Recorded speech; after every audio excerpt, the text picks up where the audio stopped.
शराब पीकर गाड़ी चलाने वाले एक व्यक्ति के द्वारा एक दुर्घटना हो गई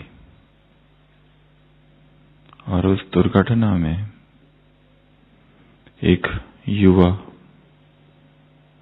की मृत्यु हो गई। वो जो युवा था जिसकी मृत्यु हो गई, इकलौता बेटा था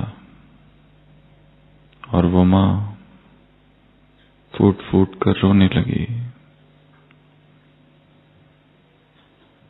अपने बेटे की इस तरह अप्रत्याशित मृत्यु उसके लिए असहनीय थी। उसके बुढ़ापे का एकमात्र सहारा दुख के सागर में वो डूब गई। कई दिनों तक दुखी रही और फिर धीरे धीरे वो दुख क्रोध में परिवर्तित हो गया और उसने ये सोचा कि जिस व्यक्ति ने मेरे बेटे को मारा, मैं उसको मार दूंगी। प्रतिशोध की अग्नि उसके भीतर जलने लगी।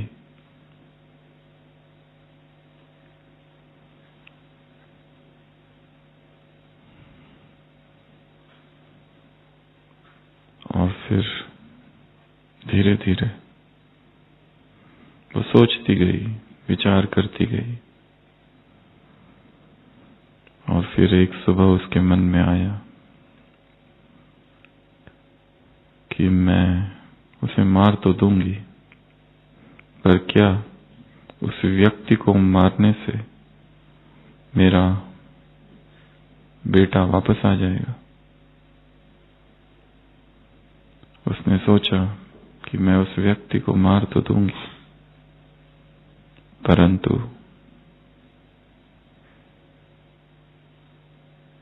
उस व्यक्ति के परिवार को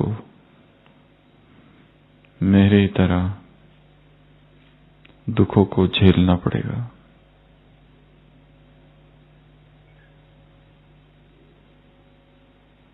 और वो इस तरह विचार करती गई, सोचती गई।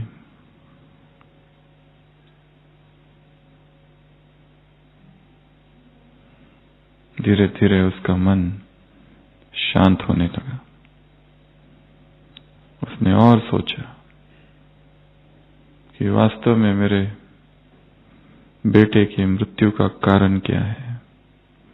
यदि वो व्यक्ति जो गाड़ी चला रहा है संयमित होता और यदि शराब के नशे में ना होता तो ये दुर्घटना ही नहीं होती। वास्तविक दोषी वो व्यक्ति नहीं है जो गाड़ी चला रहा था, उसका वो व्यसन है, उसकी वो आदत है। और उसने सोचा क्यों ना मैं कुछ ऐसा करूं जिससे लोग इस आदत से ही मुक्त हो जाए। उसने अपना ये विचार अपने मित्र, अपने स्नेहियों के साथ साझा किया और वो सब ने कहा कि हम तुम्हारी मदद करने के लिए तत्पर हैं। और उन सब ने मिलकर एक समूह, एक समाज सेवी समूह की स्थापना की जो जगह जगह पर जाकर लोगों को जागरूक करने लगे, सत्र आयोजित करने लगे, शराब के दुष्प्रभाव के बारे में लोगों को बताने लगे, सजगता लाने लगे। और धीरे धीरे धीरे वो समूह एक संस्था में रूपांतरित हो गया। धीरे धीरे पूरे देश में उस समूह ने ऐसे कार्य किए, उस संस्था ने हजारों लोगों को शराब के दुष्प्रभाव से मुक्त किया, शराब के व्यसन से मुक्त किया। ये कहानी चालू हुई थी उस माता की जिसके बेटे की मृत्यु हो गई और वो सोच रही थी प्रतिशोध लेने का, परंतु चिंतन गहरा हुआ और गहरा और गहरा, और प्रतिशोध न लेकर वो समस्या की उस जड़ तक पहुंची। उसने स्वयं को अपने दुख से मुक्त तो किया ही, परंतु असंख्य आत्माओं का कल्याण किया, अपने समाज की सेवा की, अपने देश की सेवा की और असंख्य लोगों को उस संस्था से जोड़ा।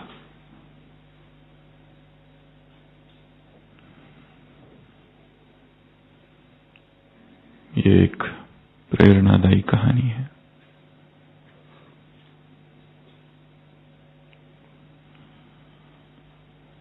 हर व्यक्ति के जीवन में ऐसी कहानियां हैं,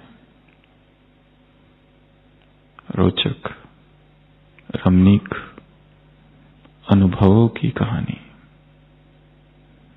और इन्हें कब याद करना है, कब याद करना है? सुबह की अव्यक्त वाणी आज का वरदान। वरदान, जब अकेले हो जाओ, अकेलापन अनुभव हो, तो आपके बिंदु रूप को नहीं याद करना है। फिर कौन से 3 काम करने हैं? पहली, प्राप्तियों की एक सूची, एक लिस्ट। हमने क्या क्या पाया है, या फिर मैंने क्या क्या पाया है।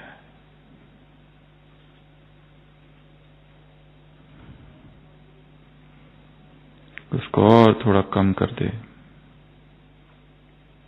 जब से ब्राह्मण बने तब से नहीं, परिस्थिति अनुसार जिस दिन से मधुबन में आए और उस दिन से अब तक क्या पाया है।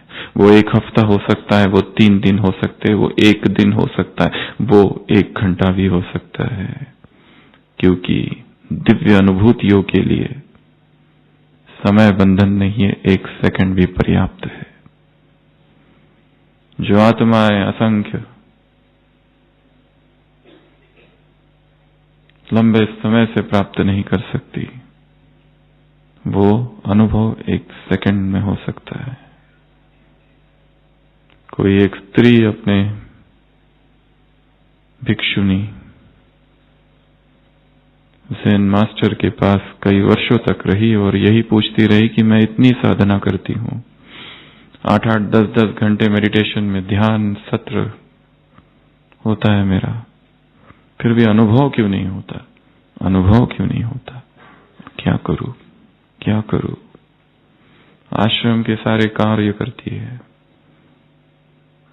और मेडिटेशन करती है, पर अनुभव नहीं होता।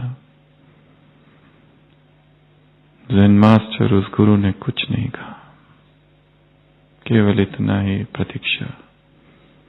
और एक दिन वो जल से पानी भरकर ला रही है, वो गागर उसके सिर पर है, और अचानक वो गागर नीचे गिरी, फूट गई, उसके टुकड़े हुए।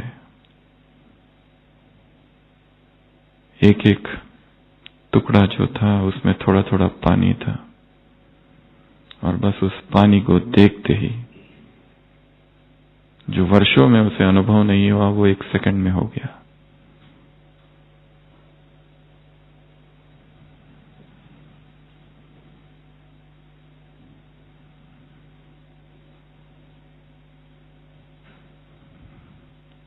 अनुभव आने वाला है, इसका कोई निमंत्रण नहीं आएगा, वो अचानक आएगा। किस समय आएगा, किस व्यक्ति द्वारा आएगा, किस परिस्थिति में आएगा, बताया नहीं जा सकता। वो देख लेती है, वो पानी अलग है, वो मटका अलग है, दोनों भिन्न हैं। ये शरीर, ये आत्मा, दोनों अलग है। तार्किक ज्ञान नहीं, थ्योरेटिकल नॉलेज नहीं, अनुभव जनित, अनुभव युक्त, अनुभव आधारित, अनुभव से जन्मा प्रत्यक्ष, अपरोक्ष, डायरेक्ट ज्ञान।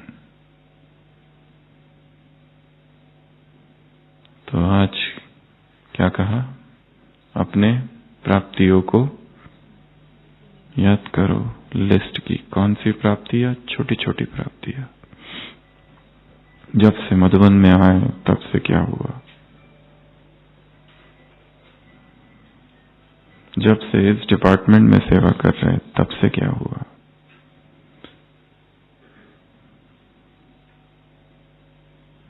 जब से मुरलियों का अध्ययन चालू किया तब से क्या हुआ,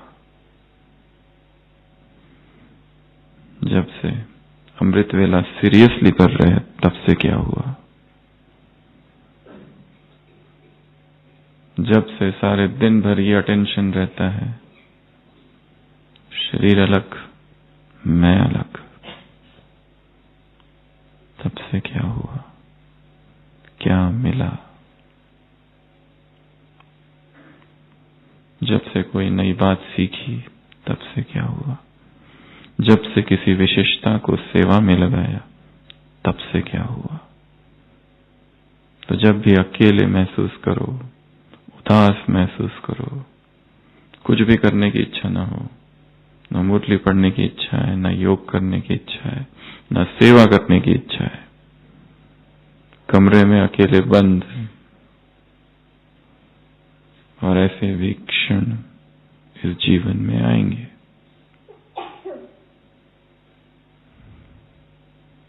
तब पहला अपनी प्राप्तियों की लिस्ट सामने रखो। अपने जीवन में जो हुए रमणीक अनुभव है, उन रमणीक अनुभवों की कहानी याद करो, अपनी ही कहानी। शायद किसी का कोर्स कराया था, किसी की मदद कर दी थी, कोई बीमार था और हमने उस बीमारी के एक समय उसकी मदद की थी। वो व्यक्ति कभी नहीं भूलता है। अपने ही जीवन की रमणीक कहानियां, सेवाओं के विस्तार में और बाह्यमुखता में खुद की हुई सेवाओं का महत्व कम हो जाता है, क्योंकि समूह में चल रहे हैं। समूह में व्यक्ति को भूलना नहीं है।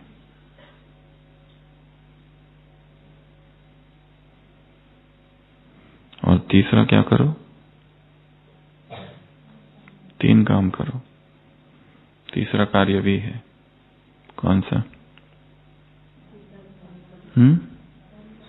सर्व संबंधों का रस। वही नहीं, नया संबंध। गाइड, कोच, ट्यूटर, गुरु, तुम बताओ क्या करूं? ये समस्या है, तुम्हारे सामने रखी है। नाउ यू टेल, क्या करना चाहिए?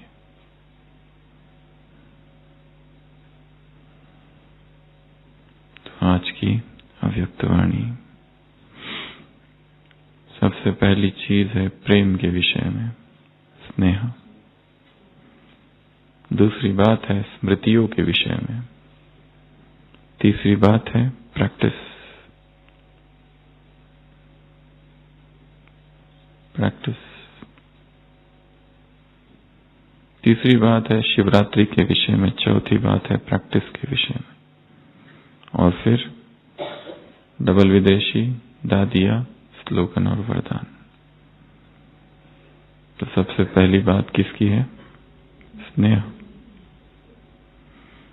क्या करो स्नेह का? क्या करोगे स्नेह का? स्नेह की माला बनाओ,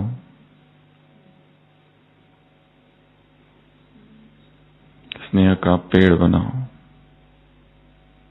स्नेह का चित्र बनाओ, स्नेह की कविता बनाओ, स्नेह का गीत बनाओ, स्नेह पर लेख लिखो, स्नेह पर मेडिटेशन सत्र करो, स्नेह का मिलन मनाओ, स्नेह का मेडिटेशन, स्नेह की कमेंट्री, स्नेह की एक्टिविटी, स्नेह का कार्यशाला, स्नेह का पोस्टर, स्नेह का वीडियो, स्नेह का म्यूजिक, स्नेह का एनिमेशन।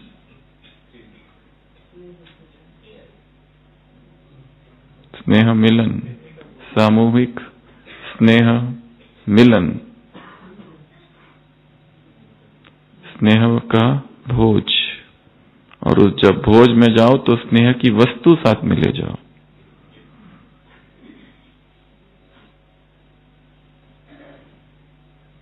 स्नेह पर क्लास,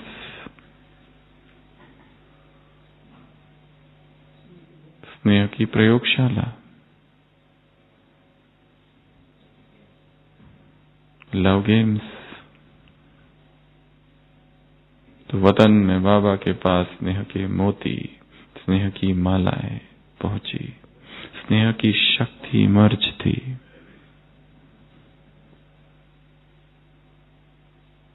तो क्या क्या करेंगे स्नेह से? स्नेह पर कुछ लिखो, स्नेह पर गीत बनाओ, एक स्नेह का झाड़ बनाओ जिसमें जिससे स्नेह है उसके गुण लिखो। जो स्नेही है और रूठ गया है उसको स्नेह की सौगात दो, स्नेह का कार्ड, स्नेह का ग्रीटिंग, स्नेह की गिफ्ट।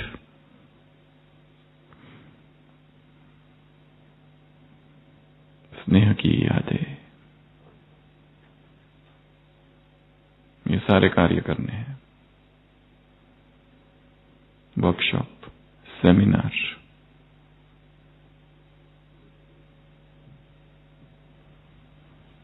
स्नेह का मैसेज, स्नेह का टेक्स्ट, स्नेह का कॉल, स्नेह का मेल, लव वॉक, लव डांस। हृदय में घृणा भरी है, नफरत भरी है, नेगेटिव प्रभाव है आत्माओं के। उन आत्माओं के प्रति जो नेगेटिव प्रभाव है उसे मिटाने के लिए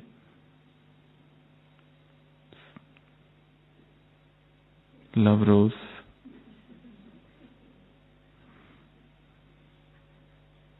oh my love, like a red rose that is newly sprung in June. Oh my love, like a melody that is sweetly played in tune.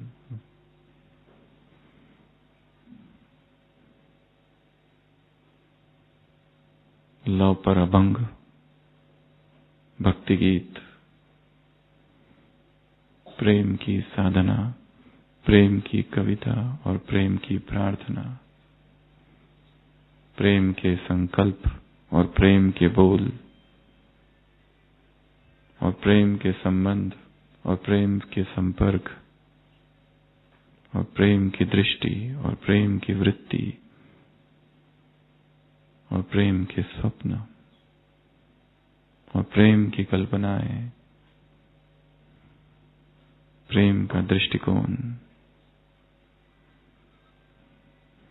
प्रेम शब्द बीच में लिखो और उससे क्या क्या किया जा सकता है उसका एक चित्र बनाना है। बीच में रहेगा लव और सोचो इस लव को जीवन में लाने के लिए क्या क्या करे। तो यह है सबसे पहला काम आज की मुरली से।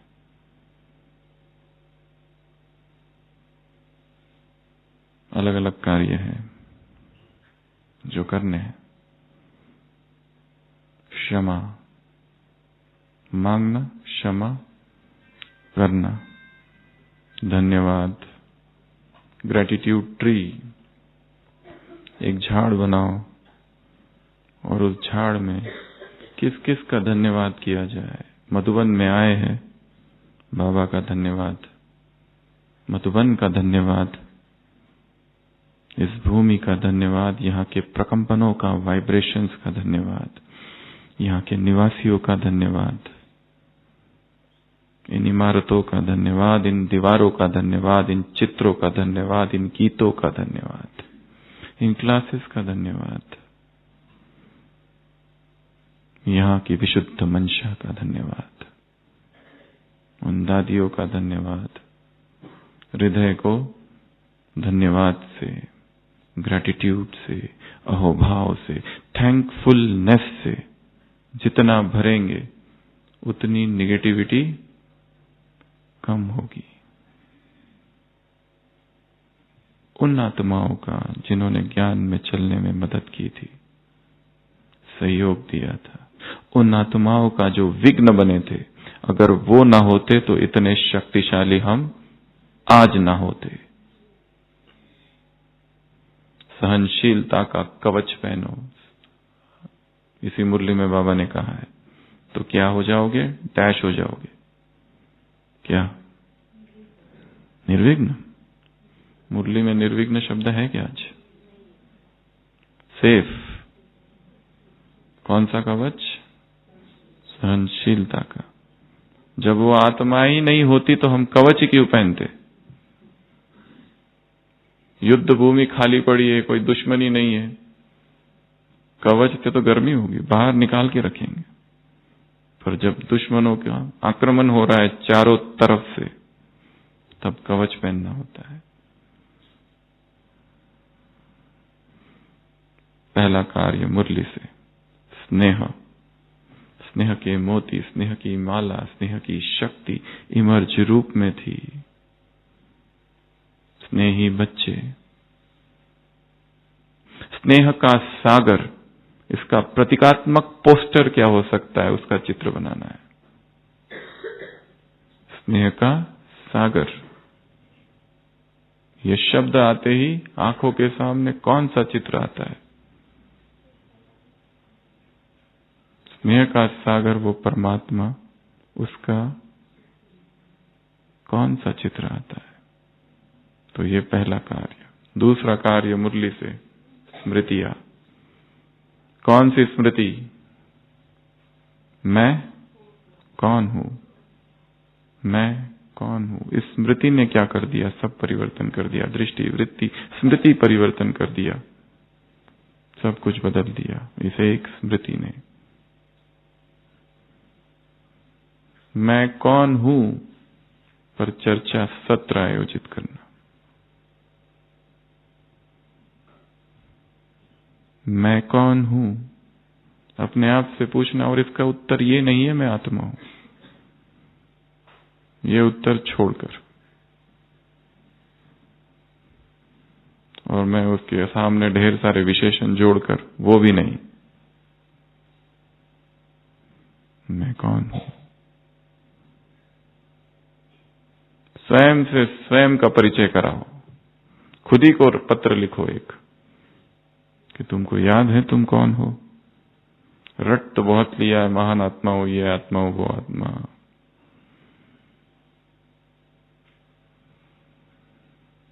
मैं कौन हूं?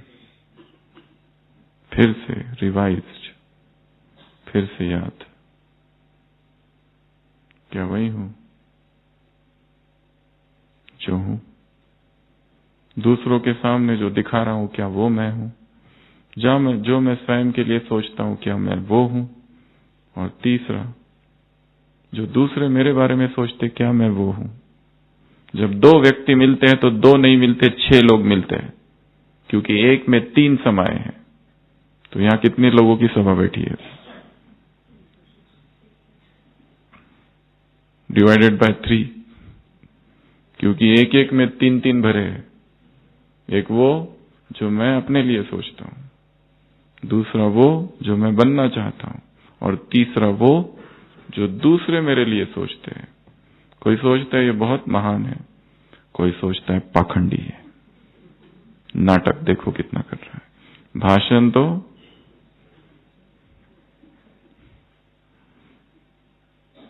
बड़े बड़े करते हैं, बाकी प्रैक्टिकल में दिखता कुछ भी नहीं है। अमृत वेला उठते हैं 2 बजे, और दिन भर लड़ाइयां करते रहते हैं।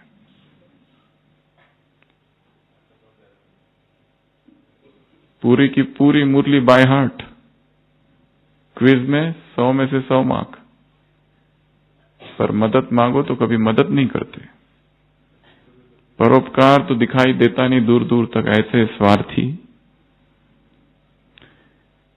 ये कैसा तीव्र पुरुषार्थ का पथिक है बाबा? ऐसे प्रश्न पूछते हैं उसके लिए बाबा से।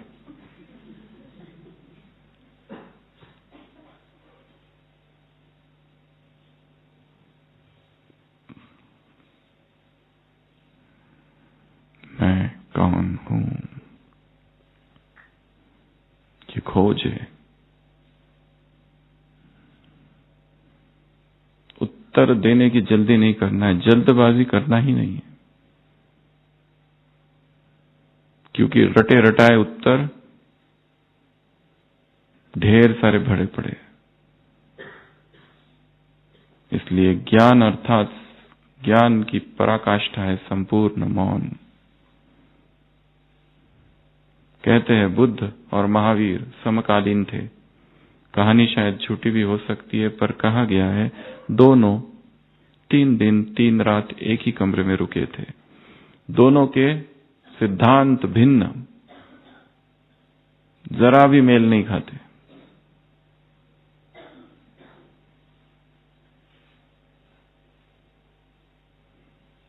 शब्द भिन्न, सिद्धांत भिन्न, धारणाएं भिन्न, सब कुछ अलग। और उनके दोनों के शिष्यों में, इसके भिक्षु उसके अनुयायी, हमेशा वाद विवाद झगड़ा होता ही रहता था।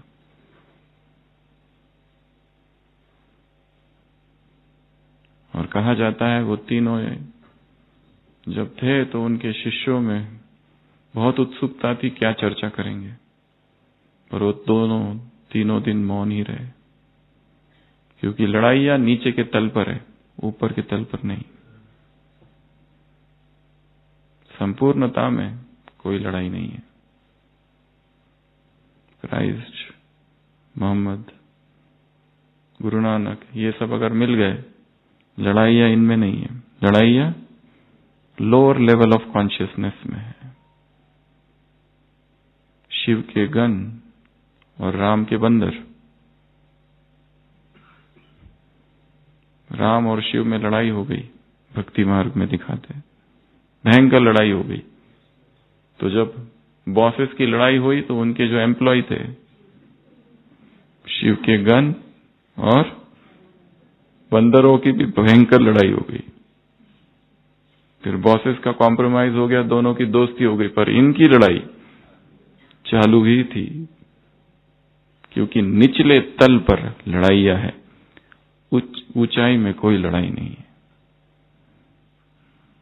और यदि मन इस समय द्वंद्व में है, अर्थात हम लो लेवल पर है, अर्थात परिस्थितियों को बदलना नहीं है। लकीर एक छोटी है, उसको बड़ा करना है बिना उसको हाथ लगाए। दूसरी बड़ी लकीर खींचनी है। बड़ी लकीर खींचनी अर्थात ऊंचा उठ जाओ। ये व्यक्ति ने मेरे साथ ऐसा क्यों किया, उसने मुझे ऐसा क्यों बोला, उसका व्यवहार और उसके शब्द घातक प्रहार करते हृदय में। क्यों? क्योंकि तुम और वो एक साथ खड़े हैं। तुम ऊपर चले जाओ, उसको करने दो प्रहार।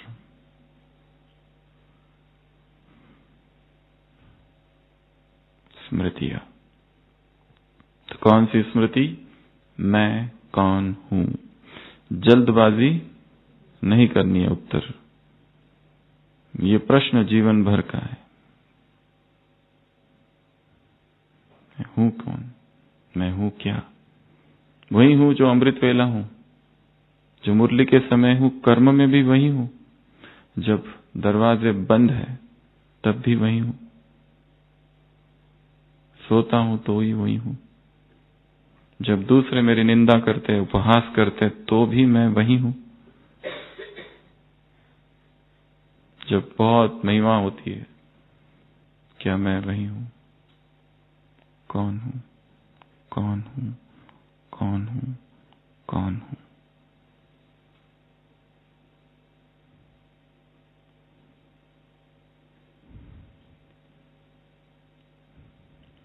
ये खोज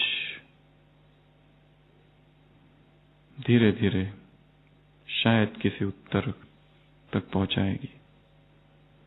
जो उत्तर रटा रटाया ना हो, पढ़ा पढ़ाया ना हो, चुराया ना हो, कहीं से लिया ना हो, किसी का दिया ना हो, वो मेरा अपना होगा। तो ये आज की मुरली से दूसरा कार्य कौन सा है? स्मृति। मैं कौन हूं, इस यात्रा पर निकलना है। तीसरी पॉइंट, शिवरात्रि। क्या करो? धूमधाम से करो, धमाल को कमाल से खत्म करो। ऐसा कुछ करो जो आज तक किया नहीं। क्यों करो? क्यों करो? क्योंकि भक्त तुम्हें पुकारते हैं। उसको तो कोई बड़ी आपदा आती है तब उस परमात्मा को पुकारते, परंतु निरंतर किसको पुकारते? तुमको पुकारते हैं। तुम ही हनुमान, गणेश तुम ही हो। वो तुमको पुकारते हैं। दयालु हो, कृपालु तुमको पुकारते हैं। समर्थ बनकर उनको समर्थी दिलाओ। हे समर्थ आत्माएं, कहा ना मुरली में, आह्वान है ये भगवान का। Make them powerful. तड़प रहे, भटक रहे, प्यासे हैं। उन प्यासी आत्माओं को, तड़पती आत्माओं को, भटकती आत्माओं को उनकी प्यास मिटानी है। मिटा वही सकते हैं जिनकी खुद की प्यास मिटी है। दे वो सकते हैं जिनके पास है, जो स्वयं ही अकिंचन ब्राह्मण है। वो क्या देंगे? जो स्वयं ही विपन्नता में जी रहे, वो क्या देंगे? क्योंकि यहां जो देना है वो स्थूल नहीं है, सूक्ष्म है। जो देना है वो ब्रह्मचर्य द्वारा अर्जित है।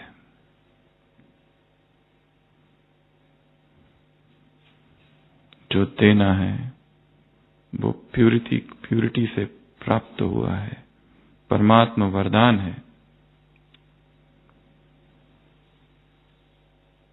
तो क्या करेंगे शिवरात्रि में? बहुत सारे कार्य। ये मुरली पुरानी है और उसके बाद सब कुछ जो जो कहा है बाबा ने और जो जो सोचा जा सकता है बाबा के बच्चों ने, वो सब कर दिखाया है। प्रदर्शनी से लेके तो महोत्सव से लेके तो चित्र प्रदर्शनी से लेके तो म्यूजियम से लेके तो ढेर सारी बातें। एक और चीज की जा सकती, वो है शिवरात्रि संग्रहालय। शिवरात्रि से संबंधित जो जो वस्तुएं हैं उनका संग्रहालय स्थापित करना उन दिनों में। सामूहिक सेवा, किसी अनाथालय या किसी वृद्धाश्रम में जाकर वहां पर भोजन का आयोजन करना, ये समाज सेवा वाले कार्य है।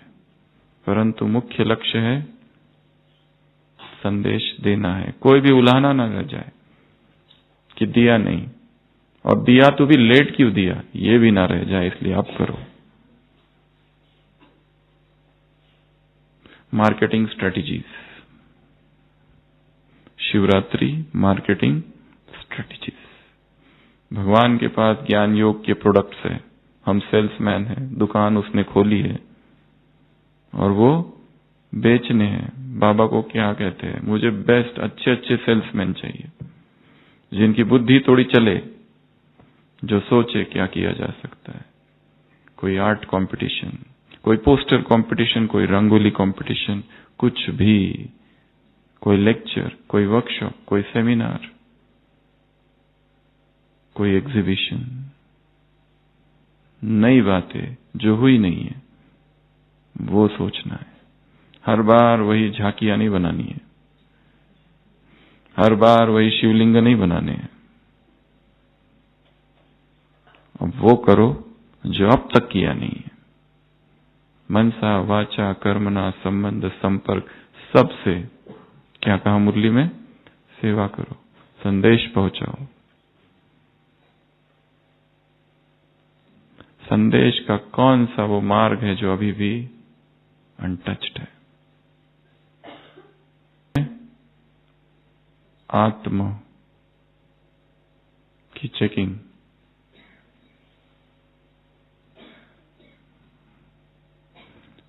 चौथी बात, अंतिम स्थिति ब्रह्मा की कैसी थी? अशरीरी, न्यारा, कर्मातीत, साक्षी, करण करावनहार, करणहार अलग, न्यारी, अलग अलग शब्द है। तो ये सारे शब्दों का क्या बनाना है? एक छोटे छोटे कार्ड बनाने हैं और जहां हम रहते हैं, जो कमरा है, बेडरूम है, वहां लगा के रखने हैं। अशरीरी, कर्मातीत, साक्षी, न्यारा, फरिश्ता, निराकार, वो सारे शब्द ऐसे घूरते रहने चाहिए तुम बीच में, और वो इधर इधर से देखते रहे।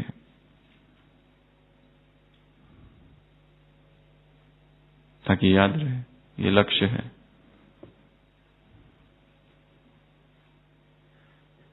ये सारे शब्द मुरलियों में आते हैं और कई बार हम सब ने सुने हैं। कर्मातीत कितनी बार सुना है, न्यारा कितनी बार सुना है, फरिश्ता कितनी बार सुना है, निराकार कितनी बार सुना है, चलते फिरते अशरीरी।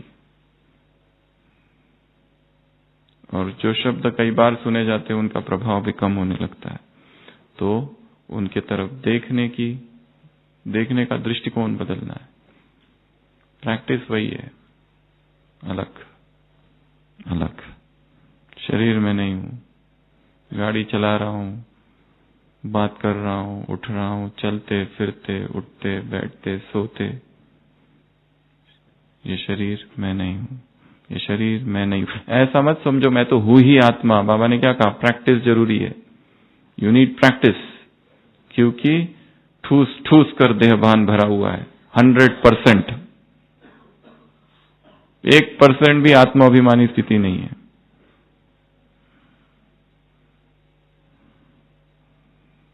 प्रैक्टिस अभी की अभी प्रैक्टिस करो, यहां बैठे बैठे ही, सुनते सुनते ही। सुन कौन रहा है? आत्मा। जो सुना रहा है वो कौन है? आत्मा। जो बैठे है वो कौन है? आत्मा है।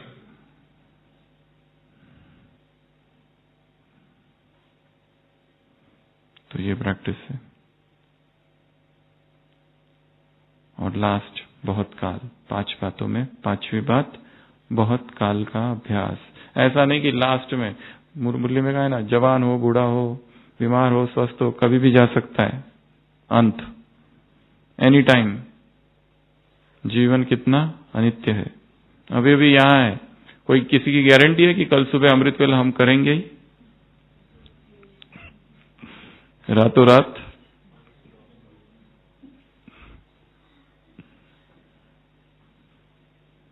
यहां पे एक स्वामी जी थे, योगी महाराज, ठीक थे, मिलने आए थे, सुबह मिलने आए, शाम को भी मिलने आए, हेलो करने आए हूं, कैसे है, सब ठीक है, कोई तकलीफ है क्या? सब कुछ ओके है, कोई भी प्रॉब्लम नहीं है। कुछ ब्लड टेस्ट, वो कहते हैं अभी अभी करा